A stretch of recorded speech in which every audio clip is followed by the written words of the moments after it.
Buzz surrounding the topic of Alzheimer's after popular talk show host Wendy Williams was diagnosed with dementia and primary progressive aphasia. Some people wonder, what does this mean for Williams and what's next? But for others, they want to know exactly what this condition actually is. And joining me in studio to talk about that is the Director of Education and Training for the Western New York chapter of the Alzheimer's Association, Andrea Koch. Thank you so much for joining me on the 5:30. Can you tell us what this condition is? Absolutely. So when you hear the word dementia, that's an umbrella term that covers multiple different diseases. There's Alzheimer's, which is the one we think of most often, and then there's also frontotemporal dementia and others.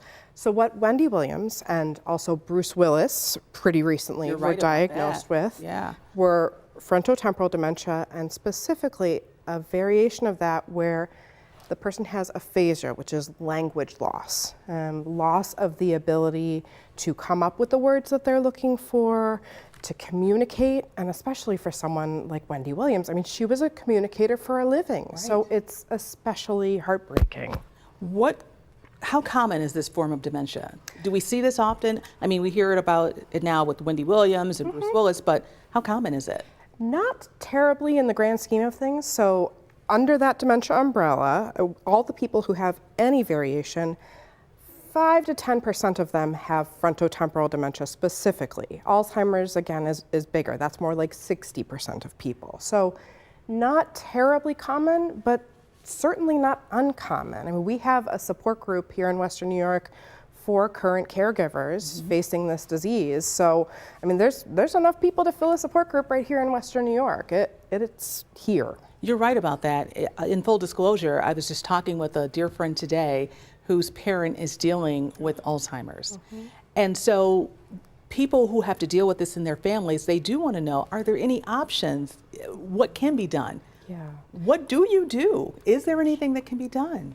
So with Alzheimer's, there are more options than there are with frontotemporal dementia. Unfortunately, because that's a less common disease, it's lagging behind in terms of research dollars.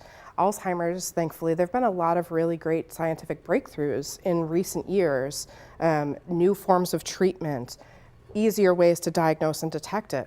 Frontotemporal dementia is still lagging behind. It's a diagnosis of exclusion. So you go to the doctor, and if they rule everything else out, they send you for a long neuropsychological eval where you answer a whole bunch of questions, and based on how you do, they can pinpoint, yep, it looks like this part of the brain is what's affected, and they'll diagnose you with FTD. It's a lengthy process and arduous and challenging for both the person going through it and their loved ones. You're right about that. We have about maybe 45 seconds. If you can just tell us, what should people look for if they think, you know what, mom, dad, aunt, uncle, we may be dealing with some type of dementia here. What are the signs? Sure. With Alzheimer's, it's short-term memory loss. Recent events are what's getting lost. Long-term memory may be well intact. Difficulty with doing things they used to be able to do. So if I was always bad at math, you don't test me on math to find out if I have a problem. It's if I was an amazing cook and suddenly I'm putting sugar instead of salt or mixing up my recipes, that's a warning sign. Confusion with time or place, those are big ones. All right. Excellent information. We should continue this because it also comes down to age too. We need to know how old people are when they are starting to see these signs. Andrea Koch is with the Western New York chapter of the Alzheimer's Association. Thank you so much for joining us today at 5:30. Thank you for having me.